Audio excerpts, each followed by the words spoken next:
July charter নিয়ে সংসদে যে আলোচনা হচ্ছে প্রাণবন্ত আলোচনা হচ্ছে। এক অংশ এটা চাচ্ছে, এক অংশ চাচ্ছে না।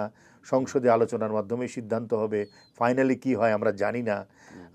আবার আন্দোলন রাজপথেও চলে আসার হুমকি আসছে, ইত্যাদি আসছে। কিন্তু ডিবেটের সেন্টার হলো পার্লামেন্ট। পার্লামেন্টটা যখন এখন অ্যাক্টিভ হয়েছে এত বছর পরে, কারণ আমি বলবই যে 2008-এর নির্বাচনের পরে যে নির্বাচনগুলো হয়েছে এগুলো প্রকৃত অর্থে সেই ভালো নির্বাচন ছিল না। ফলে সেই সংসদগুলো জনগণের প্রত্যাশা পূরণ করতে পারে নাই। ওটা ডিবেটের কেন্দ্রবিন্দু হয় নাই, বিতর্কের কেন্দ্রবিন্দু হয় নাই। গণতন্ত্রের বিতর্কের কেন্দ্রবিন্দু কিন্তু সংসদ। এবং আমরা যদি সংসদীয় গণতন্ত্রের কথা বলি তাহলে এখন আমাদের নতুন প্রত্যাশার জায়গা তৈরি হয়েছে। সিদ্ধান্ত কি হবে রাজনীতিবিদরাই বলবেন। এরিস্টটলের একটা কথা আছে যে রাজনীতিবাদ ছাড়া কেউ আমাদের ভাগ্য আসলে নির্ধারণ করে না। তো শেষ পর্যন্ত রাজনীতিবিদদের হাতেই, আল্লাহর উপরে ভরসা, ভাগ্য ইত্যাদি আছে, বিধাতা আছে, কিন্তু রাজনীতিবিদরাই তো দেশটা চালাবেন।